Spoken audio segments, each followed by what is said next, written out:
When you think about your high school years, many things might come to mind.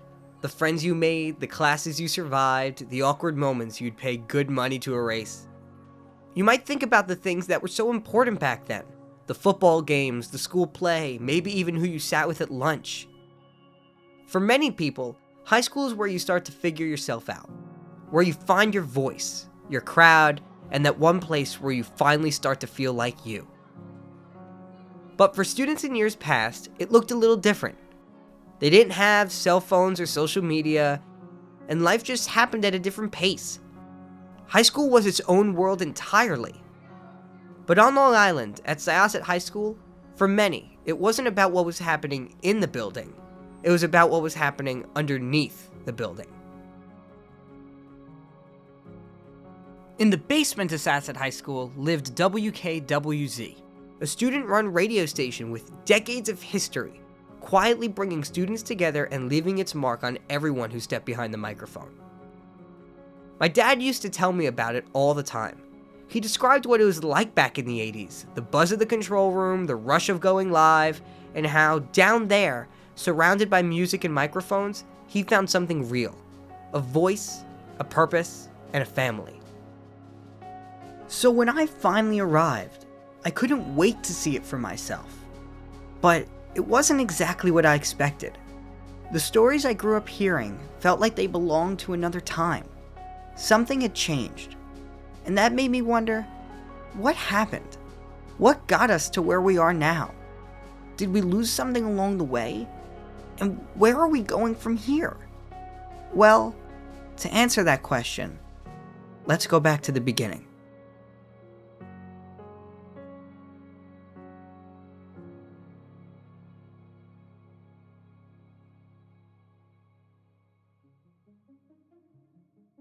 In 1968, a group of Syosset students started a pirate radio station named WPST, the Woodbury Plainview Syosset Team.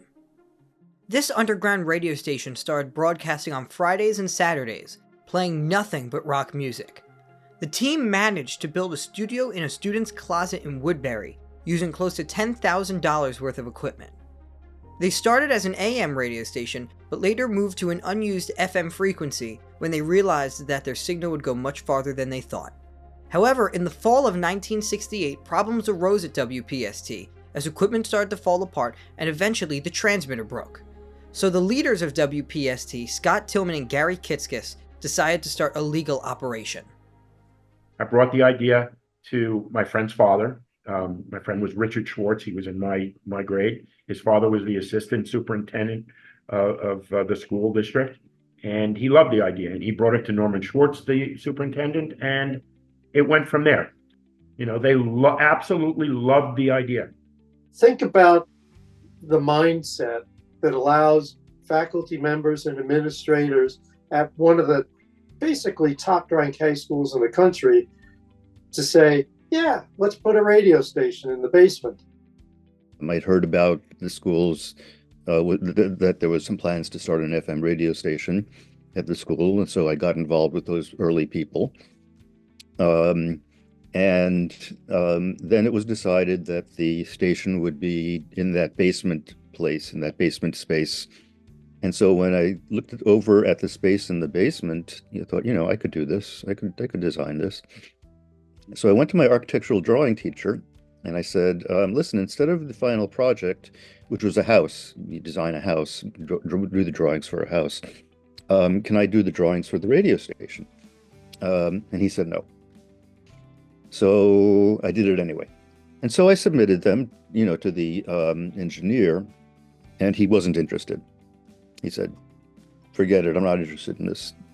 Take these and go away. And I said, well, look, keep them and do what you want with them. A year later, I went down there to take a look as they were building, and I was surprised to see that my drawings were there. And so they were using my plans. They did not go back and redesign anything. They decided my plans were perfectly adequate.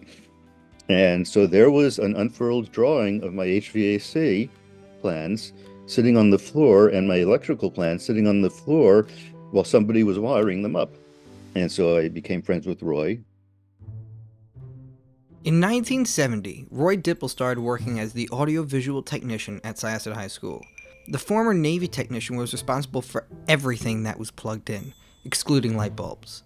On October 1st, 1971, the FCC granted Syosset High School their construction permit. At that time, the district turned to Roy Dipple to oversee the development of the broadcast facility. Roy Dipple is truly one of the most intelligent men I've ever met in my life. Just a brilliant, brilliant guy. There is nothing that has to do with a wire or a piece of equipment or anything. I don't mean just electronic equipment, but literally anything. He just knows how the world works. Roy, I mean, I just don't know where to start. You know, Roy Dipple, his importance was tantamount to the success of the station. And not just from a technology perspective. Roy had got along really well with students and, you know, in a not a harsh way, could advise them, you know, hey, this is a different way to do this. He could also be tough if he had to, so he didn't want to mess around with Roy. But he was, in my mind, the guts of why we were successful. Roy Dipple was the man behind the curtain at KWZ. He was the true Wizard of Oz. Roy made everything work. How it worked, I have no idea. I remember Roy showing me how to put the station in delay. And delay was like this trick that Roy figured out. We would run a tape, the tape would then be the live feed, you'd go. He was a wizard when it came to electronics and hooking things up. Roy was really there to make things work. You know, hell, I watched Roy climb the tower out in the parking lot by himself with he didn't do it with any harness or anything. He just climbed that goddamn tower. I mean, that thing was a few hundred feet in the air. He was crazy. I mean, I couldn't believe he did that. And I saw him do it multiple times. He took care of anything and everything with technical precision every time, too. The guy was just, he was a gift to have. He really was. And he taught us a huge amount about how to use the equipment and, you know, what was the correct way to do something. Like, dude, when you're screaming into that microphone, you're overmodulating. Everything's in the red, and to the listener, it just sounds like. Whenever us unruly kids would break something in the control room, which was frequent, Roy and his olive coveralls and belt of keys would come, you know, marching down there at his wit's end to fix it. He kept a pretty tight clamp on doing actual technical work at the station, doing things like with the transmitter, like repairs and that sort of thing. He was perfectly willing to let a student observe and maybe help out a little bit as a helper, but he didn't want a student rewiring the control room. Roy was also my barometer when it came to equipment. Because especially in the winter, because when the weather became freezing, the transmitter often wouldn't work properly. So I would, just like I said before, I would put in the call to Roy. It's like, hey, Roy, transmitter's not working. And I usually get the response of, yeah, I'm working on it. And I'm just like, all right, I'll just wait here. I'll just wait until it gets going. If he would ever call back and say, all right, this isn't working, all that said to me was, out. I'm not going to push this one bit. The day is over. There's nothing more. If Roy can't fix it, we're done. And there were nights, I remember some of us at his house, you know, at 10, 11 o'clock at night, recording things just because we needed to get together and the station was in use at that point in time. I just can't say enough about the leadership, the technical skills, the discipline he brought to the station in terms of making sure those engineers did it the right way. He literally trained every single engineer in the beginning of WKWZ, and he oversaw their training afterwards. Nothing would have worked without him, nothing. He was there before I got there, he built the station, and he was there long after I left. There'd be no WKWZ without Roy Dipple. When the station was finally built, Roy and I that would be the summer of 73. We spent a lot of time on our backs wiring the place. When they applied for call letters with the FCC, they were instructed to submit something like 3 sets of call letters and came up with the ones you would expect, like WSHS and maybe WSYO, like things that you might think of. And all were rejected as already in use. And so they tried again. You were allowed to submit another list. And again, they were all rejected. And at some point after this process, it would reach a time when the FCC assigns you letters whether you like them or not. And that is when the station got the letters WKWZ. Then when we got our FCC approval, we had a 1-week test period, 2-week test period, where we just ran through the tests and submitted test results to the FCC. And during that time also, we had to, it was just Roy and me at that point, and I think Fred Zada might have been named the faculty member at that point. Fred also did teach some classes, but he was always Fred. It wasn't Mr. Zada. I had been helping Bob Cara in the substitute enrichment program at the time at the high school in 71, 72 school year. And Ron Barry, he was an English teacher, and then he was an assistant principal at the high school.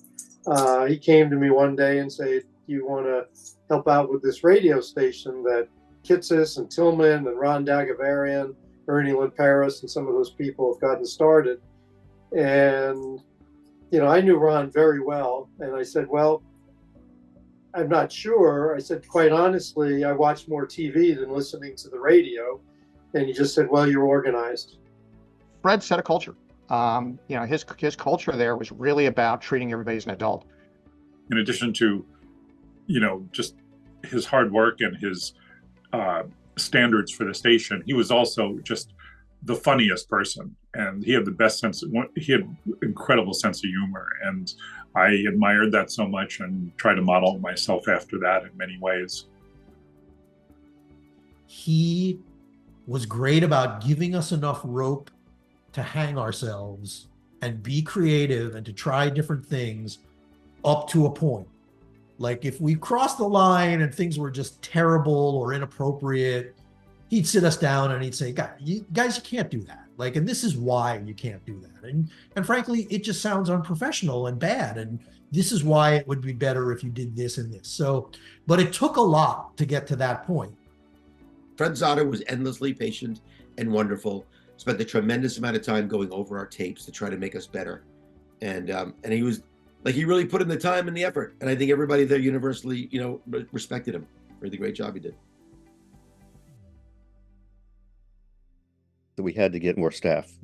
And so we contacted everyone we could think of, who had expressed any interest at all. And in fact, quite a few others, who we thought would would fit in well at the station.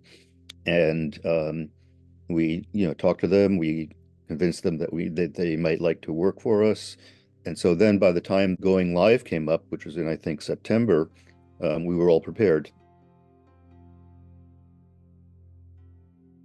That first sign-on day was remarkable. I mean, as we're hearing, the transmitter flips on the air, and the first thing that you hear are the first organ chords from the from Santana Black Magic movement.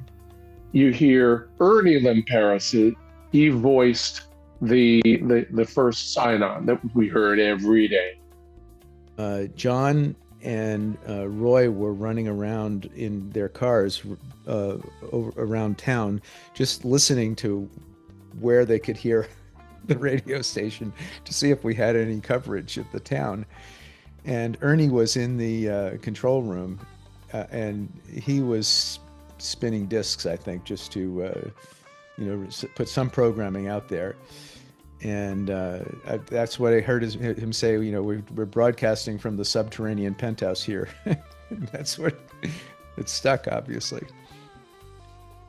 We're not in the basement. No, we're in the subterranean penthouse. Oh, how cool is that? The first year, Roy Dipple and I alternated working till midnight. Okay, so we just alternated nights, and we were both in our 20s. And when you're 20s, you could do things like work till midnight, and get home at 1 a.m. and get up at 6 a.m. And when you get older, that's not as much fun. But we did that for a year, and we hit upon the theme of community radio station in June of every year, and it started like a year or two before I was a senior. They used to have a fundraiser. The first year it was for the American Heart Association. And then after that, it was the Syosset Community Run. I mean, we got the whole community involved. So think about this. You had to first get the police department involved. And I think that was Berger that did that. And you had to explain to them that what we wanted to do. We started about 2 months before the race, and we had 900 runners. And, I didn't know anything about running. I didn't know anything about racing. People that were working on it knew nothing about this stuff. Fred did.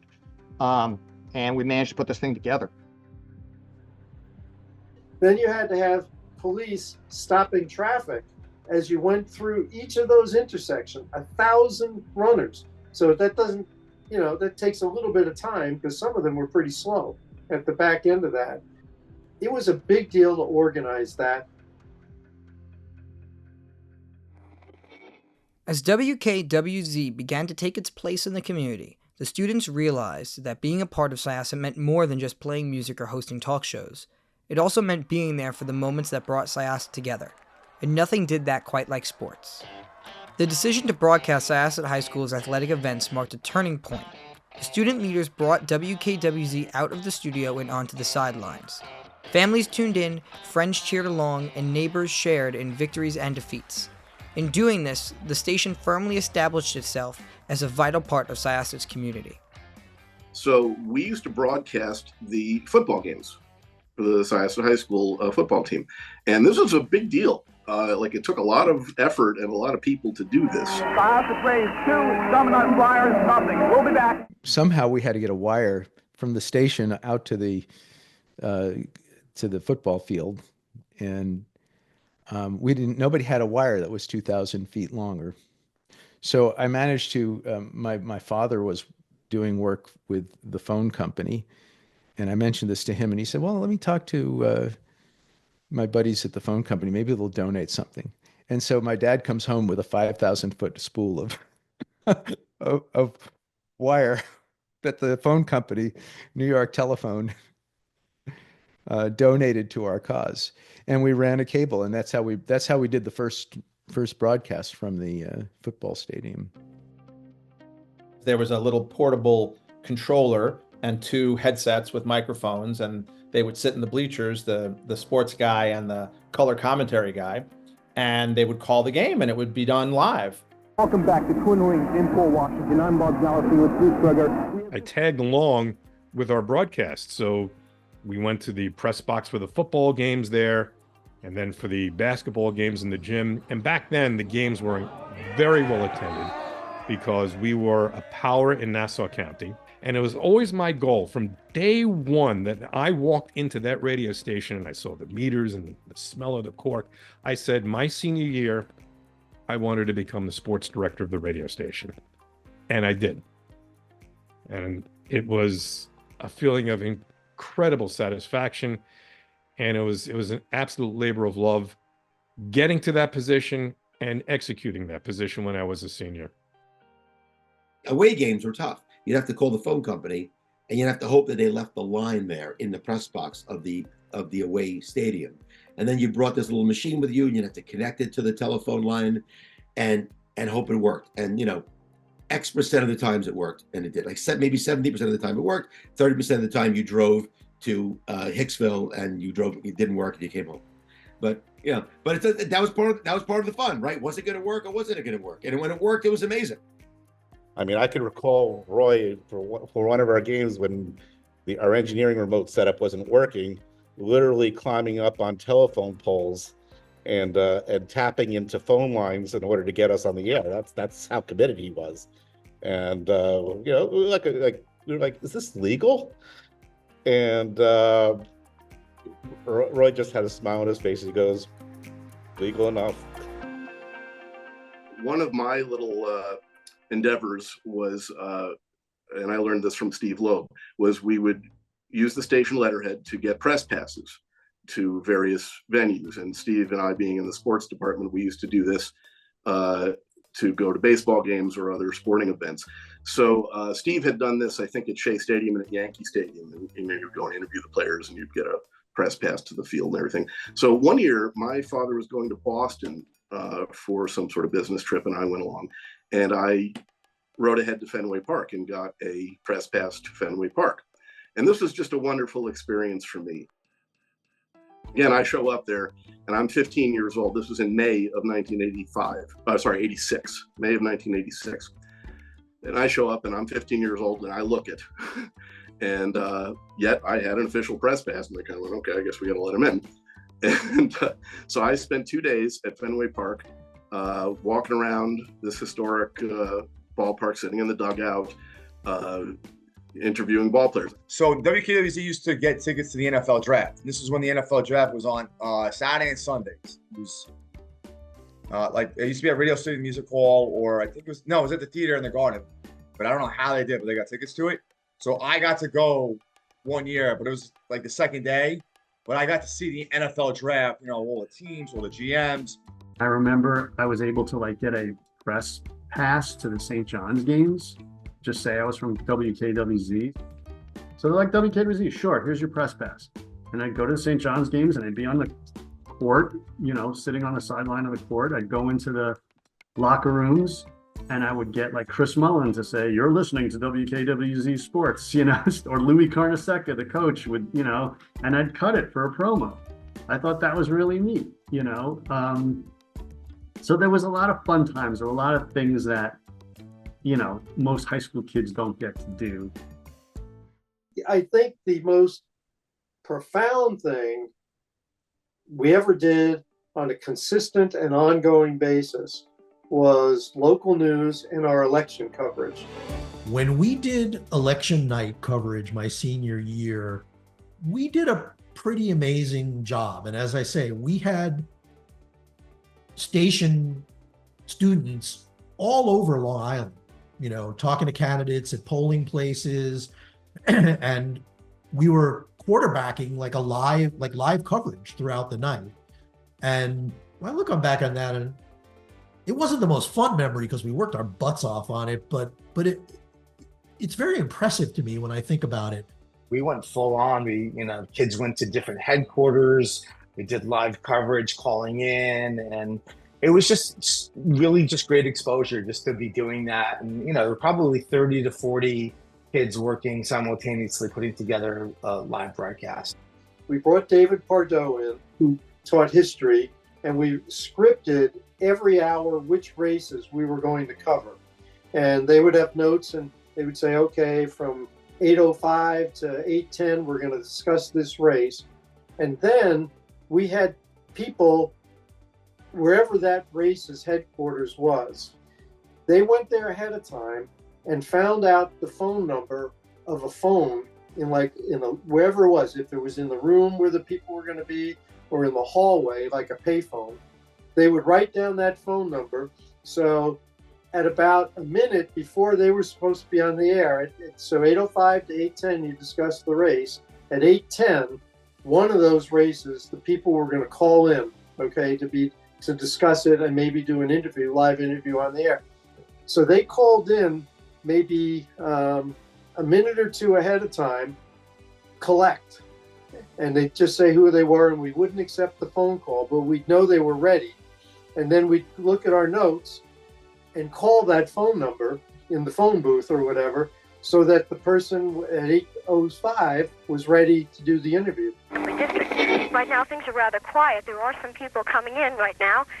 At the moment, there is some excitement building up, although not much. We have received word that perhaps Perry Duryea, the Republican gubernatorial candidate, may arrive later this evening. We've also received word that Norman Lent for the 4th Congressional District will arrive here. I'm Linda Kenyon for WKWZ News. And we went through every hour like that with 3 or 4 candidates and, 7, 8, or 10 interviews all the way. You had to know what you were talking about. If you were going to go interview a local politician, you didn't want to make a jackass of yourself. You did your homework, you did your research, you learned about the issues, you learned about where the candidates stood on the issues. So when you asked a question, you didn't sound like an idiot. Roy Dipple, again, made sure that we had a dozen commercial tape recorders available, or dozens, I should say, of commercial tape recorders and remote microphones. To be able to, for these kids to carry and make sure all the batteries were working, and so on, and ship everybody off with the full complement of stuff. The kids dressed up for the occasion. They wore jackets and ties, very professional, and they asked good questions. We got some great stuff from them. I was on the bus with these reporters from all over the state, and that was really, really fascinating. It was really fun. And here we were, this high school station, and I had my little press placard, and I'm sitting there at the Board of Elections, and Channel 11, Channel 9, local NBC, local ABC, local CBS, everybody's there with us, professional broadcasters. And here's little old 15-year-old me, okay, I'm going live on the air now. It was crazy. I will tell you that it was tremendous training for me when I ended up having to do that professionally.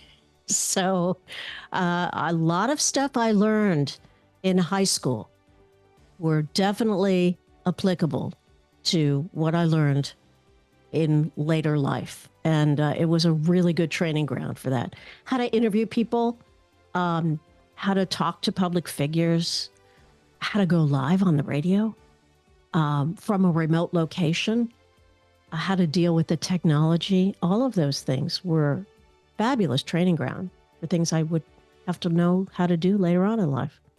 As we started getting alumni, we had the alumni who were in certain cities call in with election reports.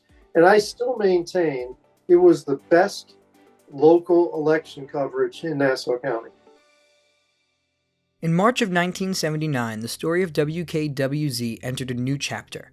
Fred Zada, the teacher who had nurtured the station from its earliest days, left Syosset High School. For the remainder of the year, faculty members Ron Roel and Ron Barry stepped in to guide the students, keeping the station on course through June. But behind the scenes, the search for a permanent leader was urgent. With the Middle States evaluation approaching in 1980, the school urgently needed a certified media specialist to secure the station's place within the curriculum. That summer, their search ended and led to the hiring of Jack DeMacy. His arrival in the summer of 1979 didn't just fill a vacancy.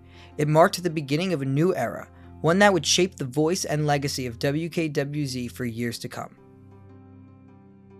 You really can't talk about WKWZ and not be talking about Jack DeMacy.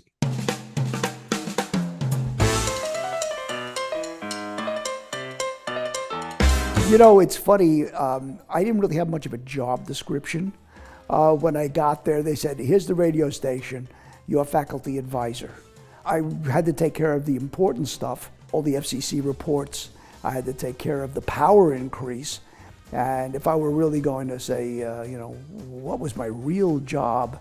Norm Schwartz sat me down and said, look, you got to get us through Middle States next year, which means that we have to not only have the radio station functioning as a media facility, but we also need to start making progress on putting together a television program. So that was part of it. The other part of it says, and by the way, we have a deadline.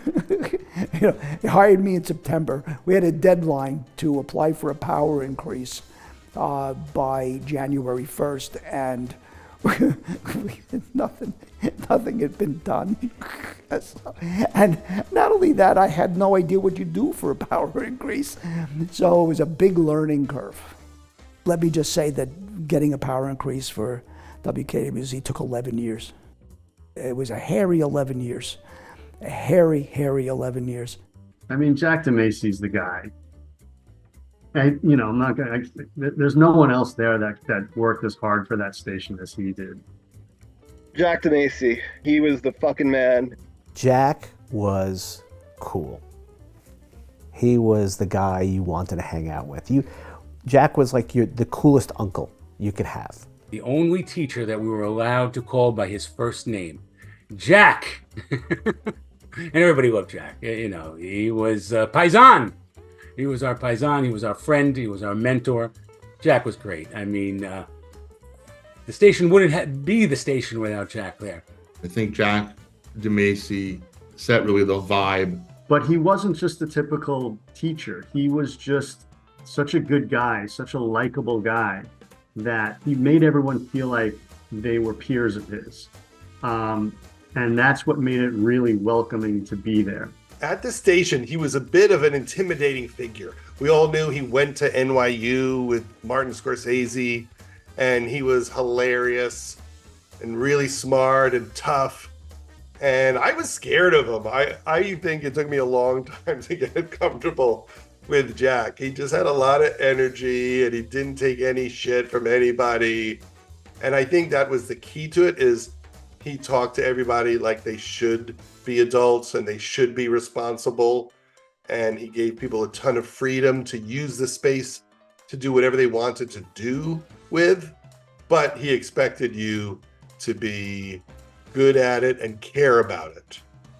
He did want it to be as professional as possible. He didn't want you to be a jackass. Jack was the most important. Jack continues to be one of the most important people in my life. Jack had a very specific way of mentoring kids. And it was really about independence and trying to establish your identity. Without giving you a lot of direction, he was able to give you the freedom to be creative.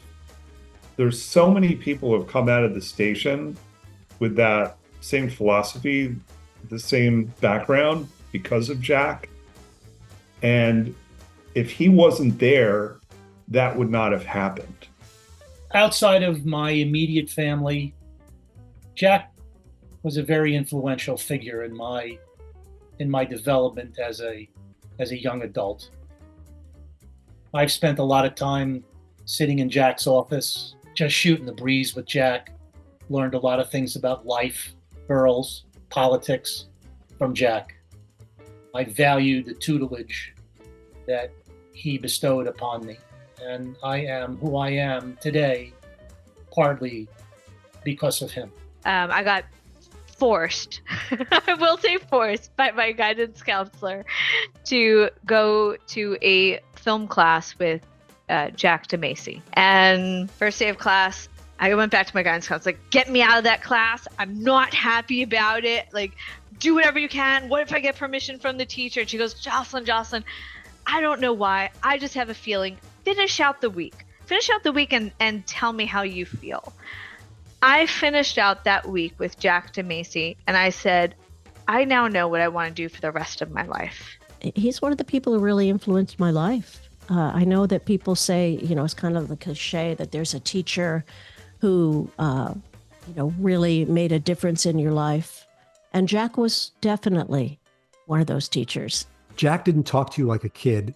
Jack talked to you like a friend who he was here to counsel if you had enough brains in your head to accept his counseling.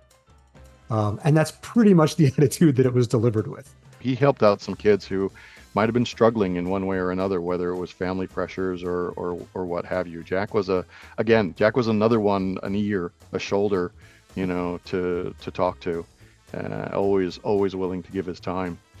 Coming Personally from a household where, my dad was kind of strict, he was kind of old school, he was a lot older than Jack.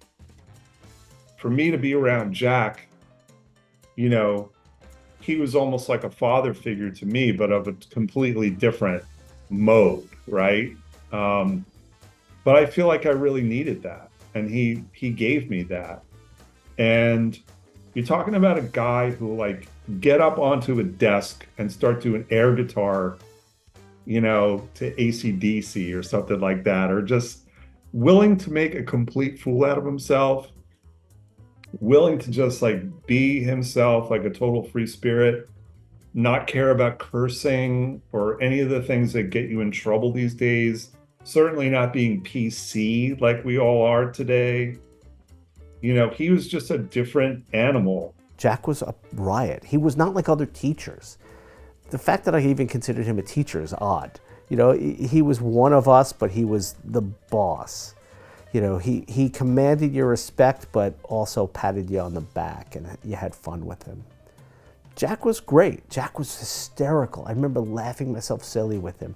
There are those magic people in your lives who look at you with respect. They see your potential. They encourage the best in you. They call you on it when you're not living up to it. You know, Jack was really funny, really smart. You wanted to be Jack when you were a kid. You know, he taught the most fun class. He taught the film class. Everyone else was teaching something that you didn't care about at all, but not Jack. And he hung out with us, and he treated us well. And when you're young, there are not that many adults that tell you what it's like to be an adult and let you in on it. And so he was a mentor, but he was also a friend. And when you gained his respect, you felt really good. Like you wanted to be your best self around Jack, both because you admired him and you were intimidated by him. He's just one of those people who makes a difference in lives and probably does not even realize it. He wasn't the guy that started it, but I think the history books will always see him as the guy who made the biggest mark. With Jack DeMacy at the helm, WKWZ entered a period of remarkable growth. Year by year, the station grew, not just in reputation, but in size. At its height, more than 200 students filled its studios, each finding a place behind the microphone, at the mixing board, or out in the community. But growth brought new realities. More voices on the air meant more equipment to maintain, more programs to produce, and a greater demand on the station's resources. The question was no longer whether students had the talent or the drive, it was how to sustain the station itself. The answer was fundraising. The station had to learn to support its ambitions, to find the means to match its vision. It was a lesson in more than media. It was a lesson in perseverance, resourcefulness, and building something that could endure. Well, Syosset was very understanding about the expenses of running a station. There were a great many things that weren't covered, so WKWZ was in a constant state of fundraising, constant. So what the business manager's job was making money.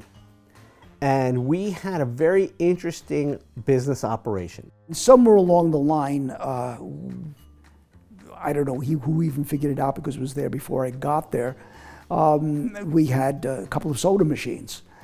We had a soda machine in the faculty dining room, and we had a soda machine by the gym. And this Coke machine, so we'd empty the Coke machine and we'd, roll up the quarters, and we had like about $500 worth of quarters at some point. So we had a soda machine in the basement, and then we had a soda machine in the teacher's lunchroom, where I was permitted to go. So the trickiest part of my job was the times I had to refill the soda machine in the teacher's lunchroom. I had to get a hand truck and then take it out into the hallway through the student cafeteria, which I usually was accosted by, many members of the football team. I was a stagecoach driver through the Wild West. So if I made it through the two cafeteria sides, down the ramp to the teacher's lunchroom, and I would change out the cans and whatnot, take all the money. Now, I realized at the time that we had kind of a stranglehold on all the sugar products going through Southside High School. One of the ways we made money to run the station was we sold candy out of the station, and people would come down to the desk and buy candy from Agnes. And so Agnes was just known as the candy lady. There was a steady stream of people all day long who came down there, and we weren't on during the day, but she'd sit there during the day and sort of mind things and sell candy. Agnes, she seemed to have been born an old woman, and had this sort of heavy, old-timey New York Irish Catholic sound and demeanor to her. She was perpetually flustered by dealing with 15, 16, 17-year-olds. She was always just shaking her head and going, "Oh, God, use kids."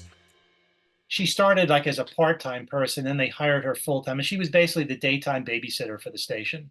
And everybody loved Agnes. Agnes was the light of the station.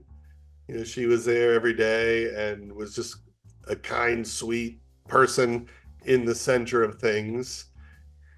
She didn't have any radio experience, but she was like the station mom. She sat there and listened to all of their boyfriend problems or girlfriend problems and what they were doing and their homework and whatever else they had to complain about. And Agnes was just mom, kind of listening and being a warm heart and dispensing advice here and there, telling kids when they were going to do something stupid. The kids at the station never really knew how much she loved them, but she loved each and every curly little head. Jack would show me how to basically write up the ledger and work with Agnes to kind of make sure the money went where it had to go. And we made a lot of money. We made money hand over fist, which we then put into our student account. And at some point or another, we bought 2 new mixing boards to basically duplicate, 2 studios. And we bought a bunch of other odds and ends, with that fundraising. That was to the tune, this is going back to the early 80s, a tune of like $12,000. We did a lot of fundraising. We also did a really fun rock auction one year. Judd Apatow plays very much into that. The first rock auction we had is he came with, there's a pocket full of money, I guess. And I don't know where he got it, but he wasn't a rich kid or anything, but he had a pocket full of money, and he bought a whole bunch of memorabilia. This was a brilliant idea.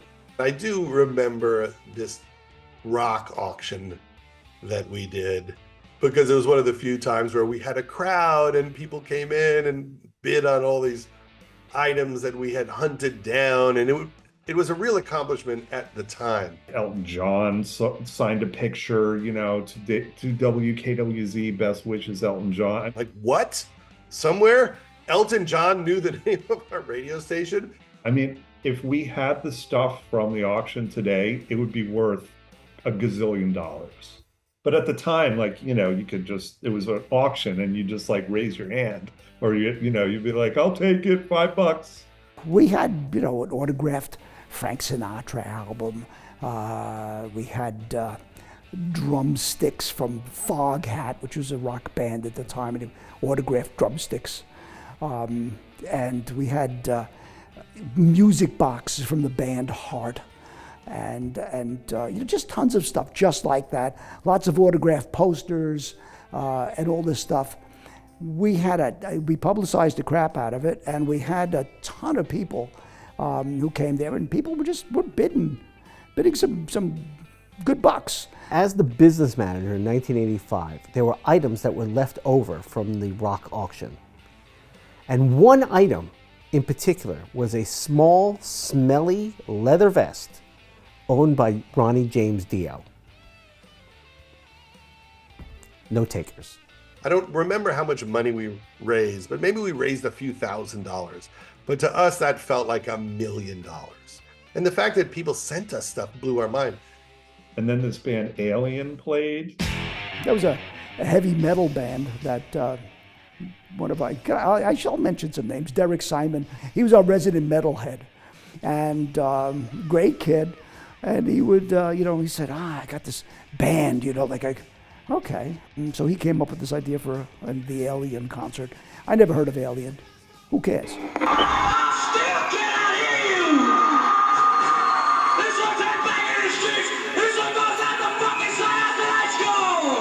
Alien was recording for their MTV video. That was their pitch. I don't think MTV knew this. I don't think it ever ended up on MTV. And in fact, a couple of them went to prison and are dead, and it's really sad. But they were like a proto metal, just like a cartoony kind of metal group. Oh my God. I know it was an unholy mess. I think their show on the Syosset High School stage was probably the highlight of their career.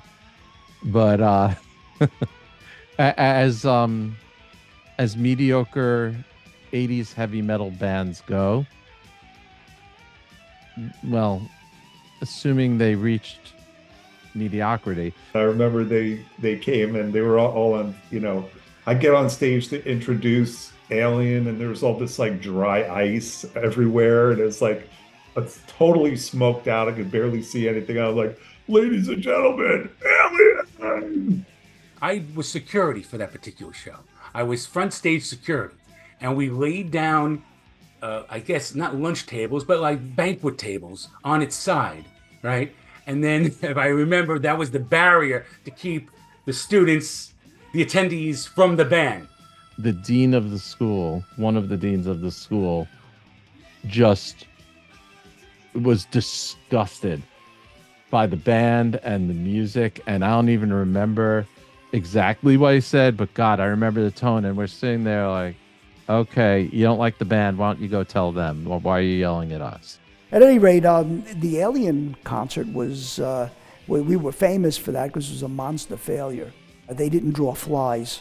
We were up, I don't know, till maybe 3 o'clock in the morning after the concert trying to figure out how to pay their sound man.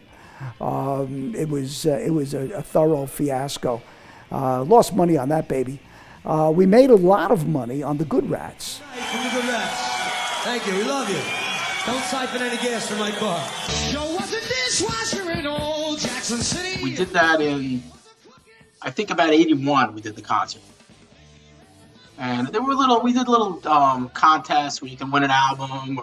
So we got a bunch of little rubber fake rats, and like they threw those into the audience or whatever. That was like a big deal for us. It was a big fundraiser. We paid it was like they were the biggest band we could find and afford, and so we put on this concert. We went nuts with the security on that one. The sheer number of people who tried to get into that concert. The Good Rats was awesome. And they're a totally local Long Island band. And then we also had this guy, he was a folk rock singer, but he had the world's worst name. His name was Nelson Castro. You know who Castro was from Cuba? Yeah, Nelson Castro. This is the stupidest name. Change your name, buddy. WKWZ hosted a concert with a band that was called Design for Living. Welcome Red Defense recording artists Design for Living.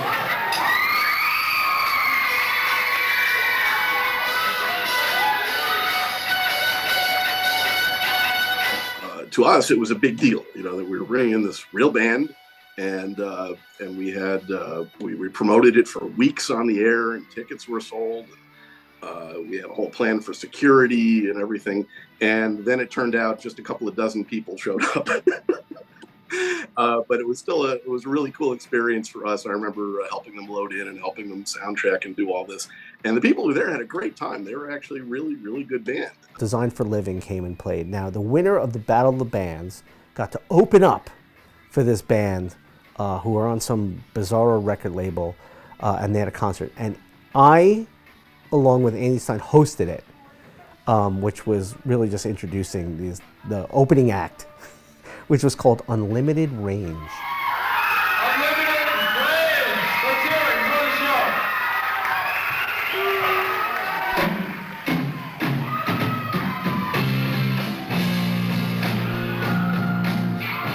I wanted the station involved in Battle of the Bands. There was no reason why a music event shouldn't involve the radio station. That to me made no sense whatsoever. So that was something we started. I think my first year, I made sure that we got involved in the judging of the Battle of the Bands. That lasted until I want to say around 2013 or 14, because Battle of the Bands kind of died out around that time. Somebody somewhere along the line got the idea that at the very end of the school year, why, I mean, in the middle of exams and all this stuff, they decided we should have 88.5 hours of nonstop radio. 88.5 hours of nonstop music. That's the Music Marathon, and you're tuned to it. 88.5 FM. So like I literally slept in the record library, which also I doubt you'd be able to do today. But those were so fun because, you know, you were just like at summer camp. You were at sleepaway camp, except you were at the station, right? We had a ball. We would be on 24 hours during that time, you know, day and night. And we all had a 4-hour block, just like a professional radio station would have a 4-hour music segment, day part. And the last show was always hosted by Jack and Roy. This is the final leg of the Music Marathon. And my name is Jack D. And I'm Roy D. Yes, we're brothers. You can tell by our haircuts. And we're going to be bringing you the absolute weirdest music you have ever heard in your entire life tonight. This is our trademark, our specialty. And everybody would come down with coffee and bagels, and we'd enjoy that show and all take a step on the air. We have a lot of people here in the studio audience. Hey, all right. What a crew. All right. We even got calls. Believe it or not, we got a call at like 2 o'clock in the morning from some guy in Connecticut. How he picked up the signal, I have no idea. And he said, "Wow, you're playing some great stuff there." And so on. I said, "Wow." I said, "Holy mackerel!" I said, "Somebody's out there actually listening at 2 o'clock in the morning. This is nuts." And that was the Music Marathon. The thought from the station managers were always, well, if you could turn to a better station, 102.3 or 95.5, you'd hear it much stronger. So let's not play the same music they're playing. The record companies really cared about us. For some reason, they shouldn't have cared because we were 10 watts. But, you know, just taking this into like the personal part of it, that's where I met all these record company people because they would call the station because we were just another station on their list. And the way it worked back then is the stations would report their playlist. And then that playlist would get collated with all the other playlists. And then you'd wind up with a chart in a magazine called CMJ. That was the game back then. And, you know, we got service from all the major labels. They all sent us free records. And it was like Christmas every day, opening up another box. It's like, I remember the day that War by U2 came in the station. I remember opening the box when that record came in. I remember when Pink Floyd, the final cut came out, and Jack really didn't like that. He didn't like that record, and we were just laughing about like how crummy the new Pink Floyd record was, and you know, stuff like that. It was just such an amazing time to have a front row seat. Josh Rosenthal, in particular, taught me a great deal about music. At the time, you know, my only sources were, you know, pop, you know, regular on rock radio. But Josh, you know, because he kind of force-fed us a little bit of music that he wanted us to play, you know, I was then getting my musical influences from CMJ, which in 1985, 86 was really unusual. It was funny, I remember many years later, I ran into a friend of mine from high school, and over dinner we were talking about our musical tastes. And he goes, "Yeah, wasn't it cool that we listened to the Chili Peppers?" Talking Heads and King Crimson and Pink Floyd. Paul McCartney, Joan Jett, Springsteen. And I'm like, no, you listen to Prince in high school, which is still great. We were listening to the Chili Peppers because Josh told us to listen to the Chili Peppers. Josh was pretty strict. One thing I remember also was he posted a memo about the need to play. I think the playlist weekly was 20 albums. So it would, whatever albums had been released in the last few weeks, and out of those 20, you had to play 5 tracks from those albums. And some people weren't playing them, and so I remember him posting a memo saying that that's something you have to do, and then he quoted, "I fought the law and the law won," The Clash. Everybody, for their first gig, had to do the jazz show.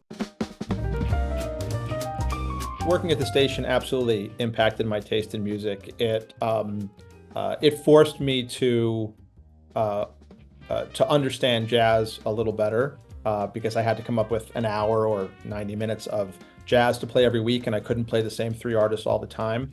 There was sort of a hierarchy, and you started out hosting afternoon jazz, and you knew nobody was listening to it except maybe your mom. The afternoon jazz was not high on anyone's list of shows to DJ, but you have to start somewhere. And it was great also just as the DJ because you get more comfortable with it. You understand you learn how to like queue up records and work the board. And it just makes you more comfortable, and not necessarily your anybody's favorite music really when you're that age, but it was necessary. The common thing from all the students who did the jazz show is, well, how do you pick songs when you don't even know the music? And everybody picked the songs based on the album covers. You just you rifled through the library and found an album cover that looked interesting, and you went, I'll play that, and you threw it on. Now, at the time, I was not a fan of jazz, right? But I actually got to learn a lot about jazz because you had to do it. And I discovered, some of my favorites actually to this day of John Coltrane and Miles Davis and Charlie Parker. And it was actually kind of cool. But you had to cut your teeth on afternoon jazz. I probably didn't do jazz justice. I knew my few artists, and I kept playing them over and over and over. And David Sanborn was one of them, and Chick Corea, and Spyro Gyra. It was kind of a modern jazz for me, my hour. It was like a rite of passage. You had to prove that you could at least, open the mic and not make a fool of yourself on the jazz show that probably nobody was listening to before they let you do the fun shows. After afternoon jazz, there was a rock show in the afternoon. And then I was able to do that. And then that was my first. And basically you're alone. It's you and records and carts and PSAs and that. And then the next guy comes in, you're doing your checklist of the, transmitter, and you're writing your set list, and you're just going for it. So that's how you get your start. Everyone starts the same way. And then I got my evening show from 9 to midnight. KWZ 88.5. This is the Funhouse, and it's about as much fun as you're going to have tonight. I created a show called Club Comedy, which was interviews with comedians. Josh Rosenthal had interviewed a lot of bands. I remember he interviewed Susie and the Banshees, and he did REM. And one day he said, you should try to do that with comedians. So I hunted down Steve Allen, who was the original host of The Tonight Show, and I got an interview with him. And then I asked a comedian named JJ Wall, who was a regular host at Catch Rising Star and became a big comedy writer on television, to do an interview with me. That was the first comic I did. And once I got one, I could say, well, I just interviewed JJ Wall. And then next thing you know, I got more of the Long Island comedians. And then I was able to get Jay Leno and then Jerry Seinfeld and Shandling, just because I couldn't believe people were saying yes. Hello, this is Jay Leno. And when I'm not working with the poor, I like to take some time out and listen to Club Comedy on WKWZ 88.5 FM. This is Jerry Seinfeld. I'm a well-known comedian. If you listen to Club Comedy on WKWZ in Syosset, which is where you are. You might as well, because it's with Judd Apatow. I don't know if you know this guy. If you've ever seen him, he's an incredible, incredible guy. I mean, just to look at him is an unbelievable experience. I think back then, people didn't get asked to do that many interviews, especially comedians. This is before the internet, it's before podcasts. So people would say yes because it was exciting for them. They had nothing else to do. And I never told them it was for a high school. I just said it was for WKWZ. And then I would show up with this big tape recorder, sometimes from, the school. It was like the school's tape recorder, this giant tape recorder. I mean, the technology could have been worse, just like a cassette player, a boombox. And they would look kind of disappointed that it was just a child, but they still would do it. And if I handled myself well, at some point they might even enjoy doing it. I used to do weird voices for Judd's show and for Andy Fricula's show. I used to call up, I did this impression of Dr. Ruth Westheimer, who at the time was a leading sex therapist who used to have a radio show where people would call up and tell them their problems and dysfunctions and challenges, and she would give them advice. And for some reason, I was able to do this little imitation of my grandmother meets like a German woman. Dr. Ruth Westheimer was very popular at the time, and Eric had a great Dr. Ruth accent. And we thought it would be fun for him to call in during my show. And I would ask Dr. Ruth some questions regarding sex and relationships. But I must say it was a pleasure, and it was all my pleasure. It was just delightful talking to you, and may God bless you. And remember, the most important thing in life is good sex. That's right, good sex. Thank you, Dr. Ruth. Okay, thank you, bye. Bye-bye. Bye-bye. And then I would call in Andy's show regularly. I think we were told at times that we had to cool out a little bit, but Dr. Ruth always gave good advice. And the only other time that I remember getting a warning was I was introducing "Hot for Teacher" by Van Halen, and I dedicated it to a specific teacher, and I think Jack maybe the next day was like, "Yeah, don't do that anymore." One time we were doing a show on a Monday night, and the only person watching over me was a gentleman named Ron Giordano, who was the evening guy who was the adult watching over the station. He was probably 7 years older than we were, so it wasn't really that much of an adult. But one day we were hungry, and my buddy David Wax was with me, and we didn't know what to do. We were hungry. It was probably 7 o'clock, and so we put on side 2 of Abbey Road, which plays about 40 minutes or 35 minutes in a row, one song into the next song. We ran into the car, we turned on 88.5, we drove all the way to McDonald's. We were listening to 88.5 to make sure the record didn't skip. Although once we got to the McDonald's in the drive-thru, we looked at each other and we said, well, what happens if it does skip? We're screwed, this would be terrible.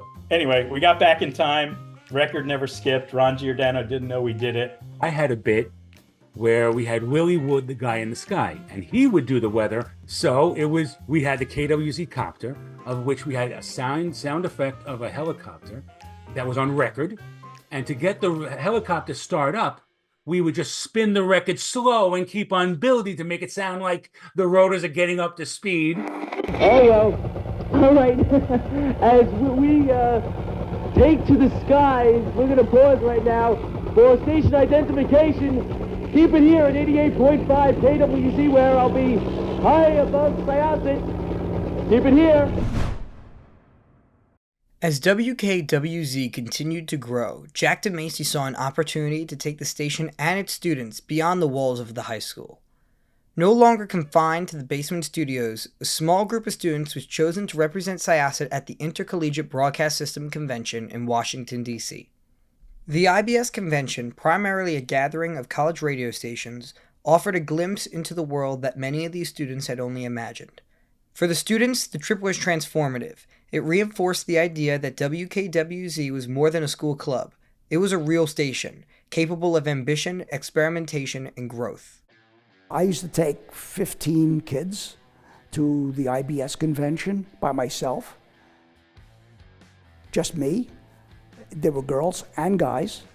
Now I set up the rooms, trust me, and and the girls were in the girls' rooms and the guys were in the guys' rooms, that kind of thing. But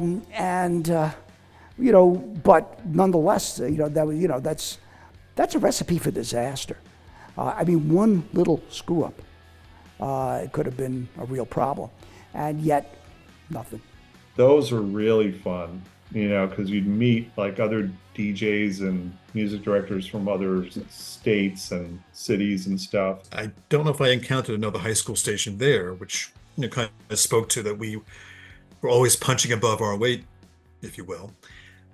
But it was an opportunity to meet some of the label reps who sometimes I would only speak to on the phone and meet them in person, and then meet some of the artists. WKWZ, how are you? You are tall. Is there sound on this too, guys? Yeah, we got right there. Just keep playing our record. But it was more an excuse to get away with your friends and do something again that felt like you were entering the adult world.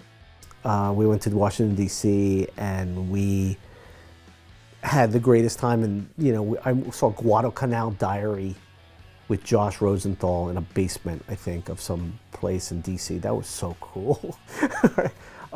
But it was fun. We ran around D.C. with Scott Hilton and David Wax and Andy Stein, and it was just a great time. And you were learning so much, and you were in high school. That was great.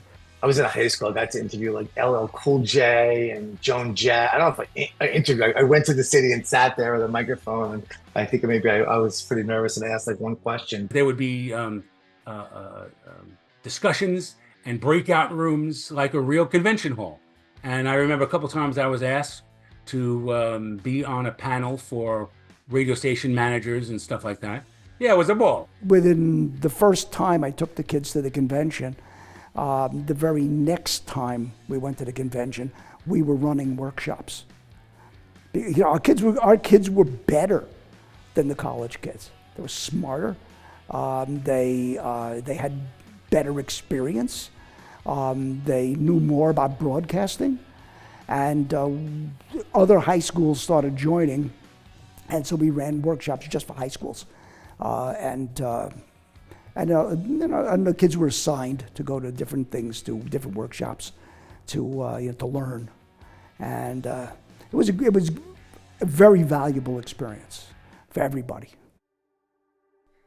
In June of 2005, a chapter in the story of WKWZ came to a close. After decades of guiding students, shaping the station, and nurturing its growth, Jack DeMacy retired from Syosset High School. His leadership left an indelible mark on the station, establishing traditions and standards that would endure for generations. As he prepared to retire, Jack thought carefully about the station's future. He chose Dave Favilla to succeed him as faculty advisor, a decision rooted in confidence that WKWZ would continue to flourish under new leadership. With this transition, WKWZ entered a new era, one built on the foundation that Jack had laid and the promise of continued growth under new leadership. It's funny the way that I wound up making a career of over 2 decades there, because I took the job with the intention of working for a year and possibly leaving teaching forever. Right before I took the job at Syosset, I was working in morning radio, and I was also working as a teacher in different districts as like a call-on sub, called a per diem sub. And I knew I couldn't make ends meet working in radio. So I took the job at Syosset with an understanding of I could achieve permanent certification in New York State by doing 1 more year as a full-time substitute teacher. So I actually started at Syosset as a sub thinking I'm going to work my 1 year, I'm going to get my permanent certification, and I'll figure out what I'm going to do next with my life. But within the first couple of weeks of working there, I met Jack DeMacy. And Jack took shine to me, and I took a shine to him, just, really liked him a lot. And after working with him for a little bit, he said, considering the background that I have in both education and with real work experience, working in radio and I worked for Long Island News Tonight for a little bit. And he had said, I'm going to be retiring in a couple of years. You might be a good fit to take my spot. And I looked at it like, you know what, I really like working in this school and I don't have anything else I necessarily want to do just yet with my life. Let me give it a shot. Let me stick with it and see if this will work. And about 3 years after that, Jack retired and I took over his spot.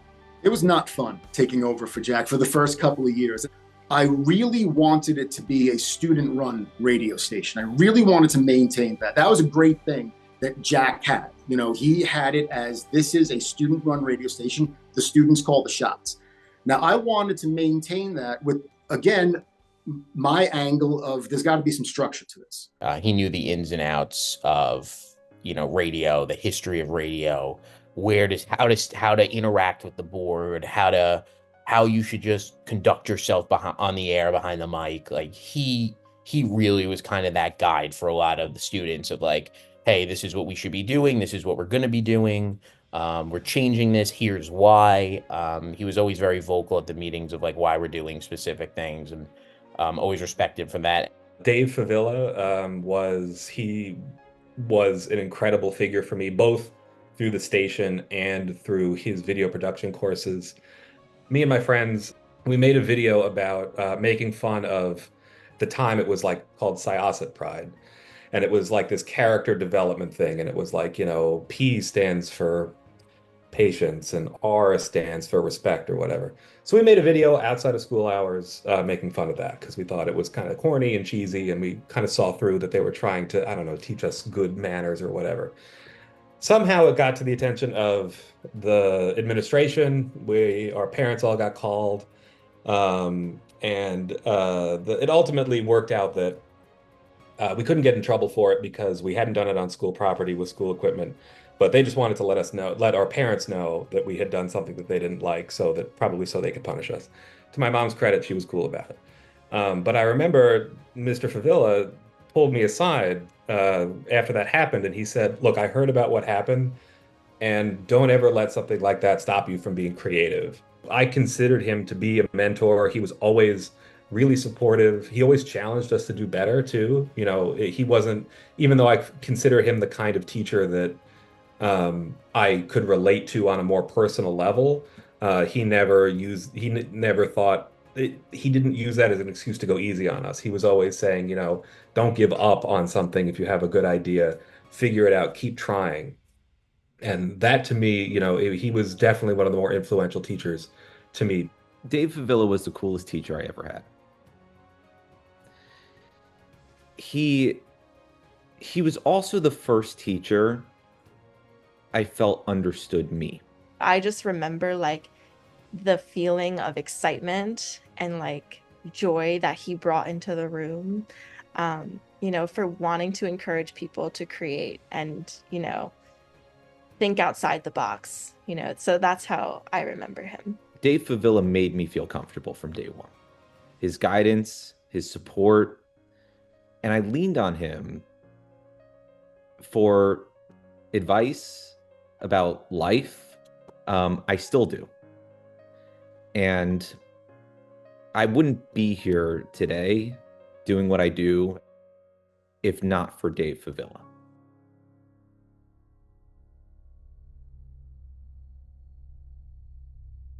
In 2019, a significant chapter came to a close when Roy Dipple, the founding force behind WKWZ, retired, followed by faculty advisor Dave Favilla's departure from Syosset High School in 2021. With both of these longtime stewards gone, the school made a decision that would drastically change the course of the station. WKWZ was moved out of its basement home. Everything that had once filled the basement, equipment, documents, and the tools used for decades, was carelessly shoved into a closet. What was of WKWZ's studios and offices was left in disarray. In that instant, WKWZ drifted away from its origins. A quiet but dramatic end to something that was once a beacon to so many seeking opportunity and belonging. On October 22nd, 2021, WKWZ began broadcasting from a single room in the center of the school's B Hall. Even with windows looking into the hallway, the station remained mostly dark throughout the day, with now limited broadcast hours. The station quickly became overlooked, hidden in plain sight, and disconnected from the community that had once rallied around it. Consequently, student participation declined. The club quickly became rudderless. It was no longer student-run, and there was no teacher guiding the program.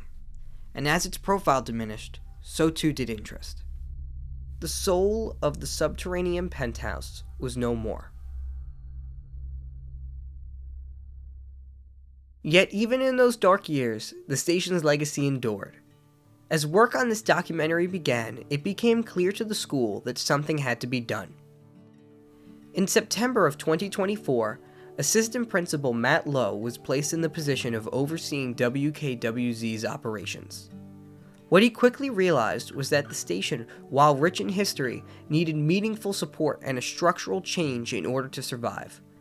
Recognizing its value as both a creative outlet and an educational tool, Mr. Lowe, with the support of Principal John Durante and District Superintendent Tom Rogers, pushed the district to make necessary changes to secure the station's future. His advocacy helped reignite the interest in what WKWZ had once been, and the promise that it holds for the future. So the school's effort to expand the media program was, number one, to get it out of the basement for many reasons, but the main reason is that most students have no idea that Syosset High School even has a basement. And so what we wanted to do was put it in the center of the building, where as students are walking by period to period, they're actually looking through a glass window and they're seeing the WKWZ radio station. Having it in physically the center of the building, I bet you if you dropped like a pin where the center of the building is, it would be super close to where it is right now. Having windows so people can see it in action, and we're getting to the point where we can have those things going on. I think we have the opportunity now, and I'm going to put that on the students, to really draw in a crowd that we might not normally have had. Well, I think interest in the radio station increased again, number one, because Jason Feldman, whose dad was on the radio station and knew Judd Apatow and so many other great people that really set the foundation for the station, has such a passion for it that I almost feel like Jason was here in the mid-'80s and he's just back, right, as a student. It's like a reincarnation. It's actually quite hysterical. So I think that's a big part of it, because I've never seen someone more passionate about our radio station, or frankly many other things around here, than Jason Feldman. So I give him a lot of credit. Right now, with the leadership of the club, whether it's, Jason and his passion and working on the projects that he's been involved with, his experiences, bringing that forward, being able to guide other leadership. You've got Zoe in there now as a co-manager too, that have been involved. They are the epitome of what WKWZ needs. It needs students that their passion just fills a room. And then students are like, I don't know what it is, but I know I need to be part of this. And we're starting to see that. As a direct result of Mr. Lowe's efforts, the station once again became student-run, put back into the hands of passionate students. WKWZ's story continues. The station's legacy, built over more than half a century, remains alive, ready to inspire a new generation of students, just as it has inspired so many before.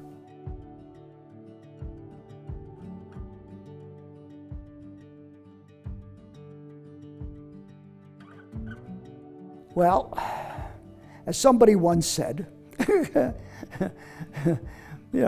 radio was the most fun you could have with your clothes on.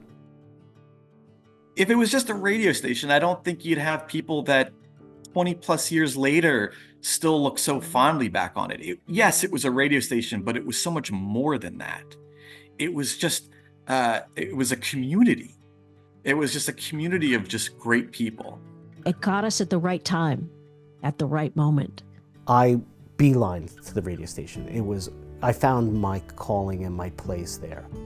I think high school is a really challenging time for a lot of kids, and you're trying to figure out who you are, where you fit, who your friends are, what your interests are, and all those things kind of coalesced for me at the radio station. Like, I found my tribe there. I found people with common interests. I found people who would geek out over the same things that I did. When we were working there, it became an obsession. You know, I would stay well into the evening every day.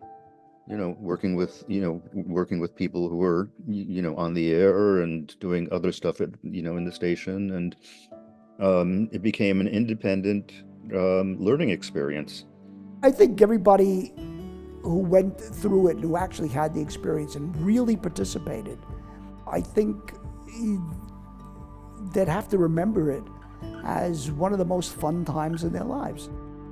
The radio station was a very, very different place than school activities, than classroom learning.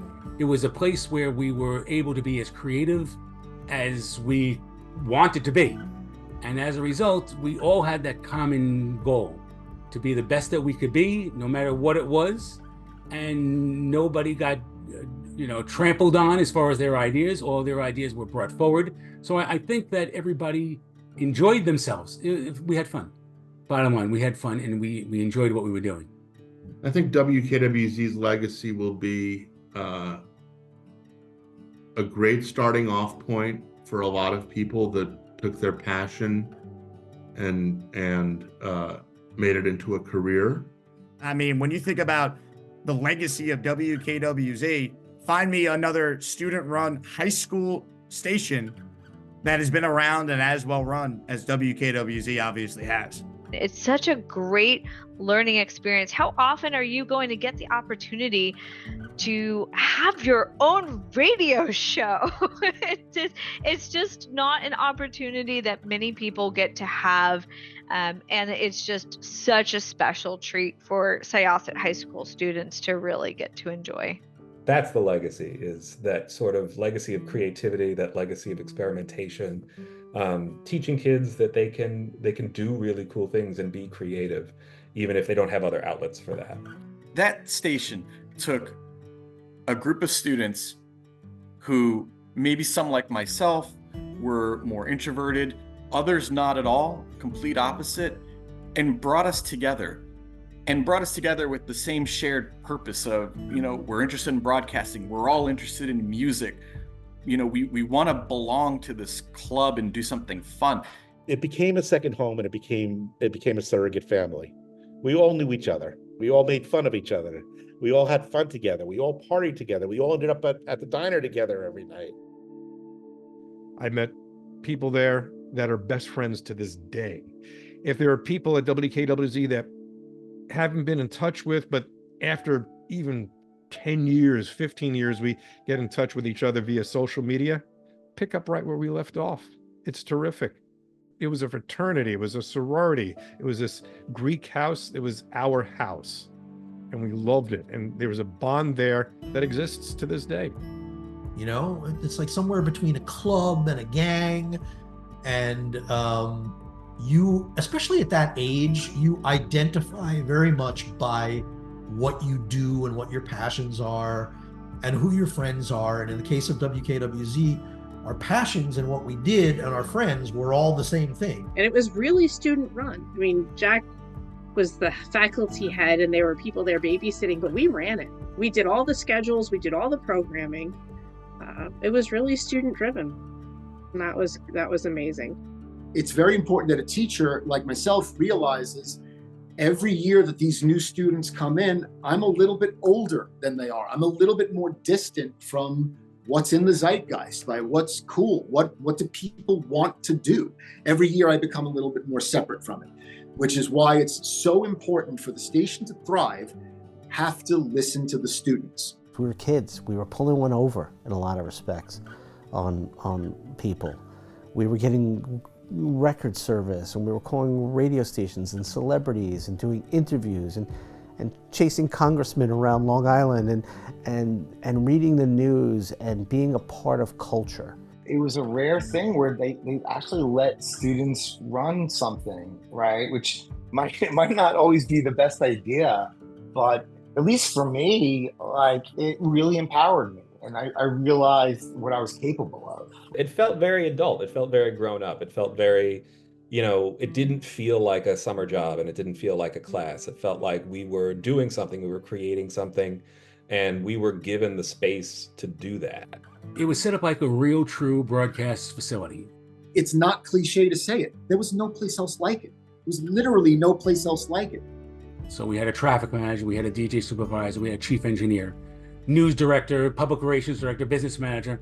So it gave us a sense of what business is all about. So it was run as professional as possible.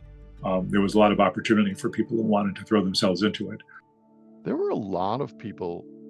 There were a lot of very dedicated people at that station. I will say, I worked hard, and I was staying there till, 10, 11, 12 at night, but so were so many of my other students. We all were really engrossed in this project of the radio station, this ongoing thing. I remember working some Thanksgivings when people would bring me Thanksgiving dinner to the station. Everybody just had that sense, that they wanted to put the time in. I'm sure at times some parents would say, "Oh my God, here we go again. We have to pick up our son or daughter at 12:15, in the night, middle of the night, that sort of thing." But, I think they saw the growth in their kids. We felt so grown up in getting to do this thing that usually only grown-ups get to do, and that we got to make the decisions about it. We got to set the agenda.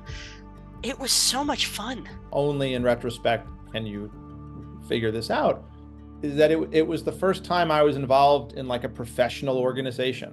It was run like a professional organization. KWZ was an impressive radio station at the college level. We would do things that college radio stations did that maybe even sometimes they didn't get to do. It was such a unique experience. And I think because once you look back and realize how unique and special of an opportunity that was, you kind of feel proud that you were a part of it. There's a lot of fond memories that I have of spending time downstairs in the Subterranean Penthouse. It really was a wonderful time in my life that you can't get back, but you look back on it fondly. My memories of it were all amazing. I made great friends, people I still speak to this day. I learned so much. It really started my career in media. Most students aren't going to continue in radio. And frankly, there probably aren't enough jobs to support everybody going down that career path anyway. But working at the radio station certainly teaches you a multitude of skills that are transferable to other careers and other tasks. There's so many people who came out of WKWZ who are not just involved with music. There's people involved with, sports, technology, news media, a lot of different areas. And back in those days, like if you just went to school, like you had a choice. You could go be on a sports team. You could go sing in the choir. You could join the newspaper. Most kids didn't have that other option to be involved in a radio station or a TV station. So I think everybody who went through that and actually contributed and did something big at the station came away with some skill set that other people did not have. It's almost unfair what a head start we had because we were involved in something that was so much bigger than ourselves. I have worked all over the country. I am now a White House correspondent for CBS News Radio, and I'm also an anchor for CBS, and I have worked at many national networks and local radio stations, and so somehow the influence that started with WKWZ translated down the road into a fruitful career. I am not terribly surprised that a lot of people went into the field based on how passionate they were about the stuff that they were doing. The kids who were really into radio, if they didn't do more radio, I would have been surprised. you know, a fair number of the kids, you know, went to college, studied media, and thanks to what they got at Syosset, they had a leg up on their competition when they were in college. When I got to college, I went to college radio, and I remember appearing, you know, at our first meetings in college, and I was making carts like right away, and they're like, how do you know how to do this? I've been doing this for years. You know, I was able to like splice tape and edit. This is before the digital revolution. You know, we had to find and tape and slice it with razor blades. I knew how to do this. I knew how to do a back cell. I knew how to do a station break. I knew how to do these things. I knew how to cue records. So I had a running start. I had great experiences in radio, which led to great experiences in television. It all goes back to WKWZ. I owe almost my entire career to WKWZ. I was a kid who loved comedy since I was 10. I loved the Marx Brothers and Abbott and Costello, and then that turned into Saturday Night Live, which went on the air when I was 7 years old for the first time. It was an amazing time for comedy, but no one was into it but me.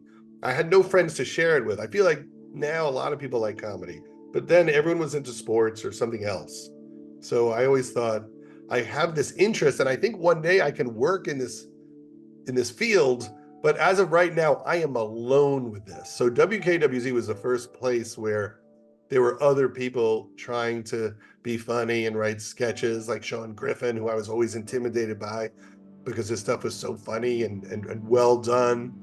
And that was a big deal. It became real. Then the station gave me the opportunity to talk to those people. And when I did the interviews, I really just said, how do you do it? How do you write a joke? How do you get on stage? How does it work?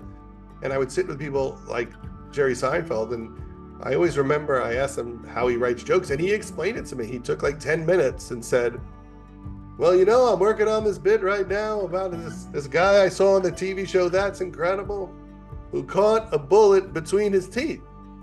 And I thought to myself, I can't remember his name.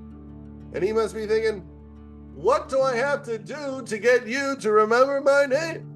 And then he explained how he would look at it from all angles, the idea, and he would think, well, how do you learn how to do that?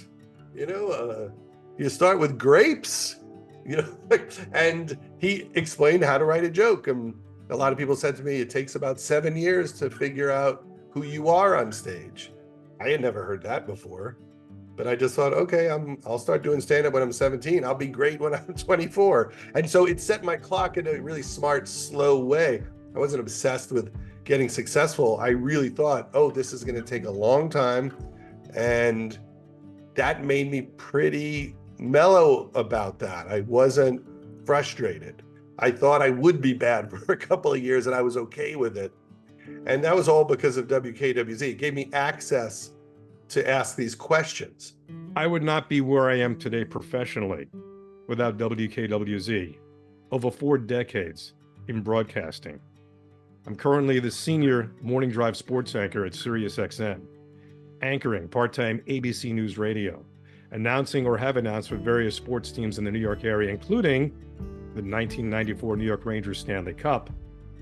And it may not have been without WKWZ. And I moved to Seattle, and I didn't have a job. I just had friends that lived in Seattle, and I was looking in the yellow pages, which, you know, that used to be a thing before the internet. And I was looking under records, thinking I'd get a job at a record store while I looked for a real job. And I saw that a label that I really loved called Windham Hill Records had an office in Seattle, and I cold called them. And the guy that answered said, oh yeah, we're growing like crazy. Let's meet for lunch. And I worked at that record company for 11 years, eventually becoming the VP of A&R there until I started my own label, 6 Degrees Records. And none of that would have happened without WKWZ. And I've been working on my label, it's 29 years now. It's almost been 30 years. Working at the radio station definitely gave me a leg up toward what it was I wanted to do. I went into film and television production, and many of the skills were translatable. I definitely think WKWZ laid the foundation for my career. So I work now, I do investigative reporting for the local NBC station in Austin, Texas. And so my career has mostly been in TV news. But WKWZ was the foundation for all of that. It was the bricks that the house was built on top of. But I'm running a community radio station now. I'm running a 100-watt community radio station in a rural town in Virginia. And it's 100 watts, but the town loves it. We were encouraged to explore. We were encouraged to follow our dreams, you might say, as teenagers. And that had a lot of influence, I think. It was the right place. That's why it was influential. God bless WKWZ. These people owe their lives to that. After 50 years, WKWZ remains on the air. With reignited interest from the students, support of the school district and administration, WKWZ is once again positioned to inspire creative minds and its community. When it's all said and done, WKWZ is not just a high school radio station. It's a spirit. It's a beacon of determination and creativity. Proof to what can happen when you give young people the tools to dream. Because everybody has to start somewhere. At this time, WKWZ, Syosset's community radio station, ends its broadcast day. WKWZ operates on an assigned frequency modulated carrier wave of 88.5 megahertz, channel 203, with an effective radiated power of 125 watts. WKWZ is licensed by the Federal Communications Commission with offices and studios located at 70 Southwoods Road in Syosset, New York. WKWZ is owned and operated by the Syosset Central School District and staffed and managed by the students and faculty of Syosset High School. Comments regarding WKWZ programming should be directed in writing to the general manager. WKWZ FM 70 Southwoods Road, Syosset, New York, 11791. A pleasant good night and good morning from the legendary WKWZ Syosset.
you.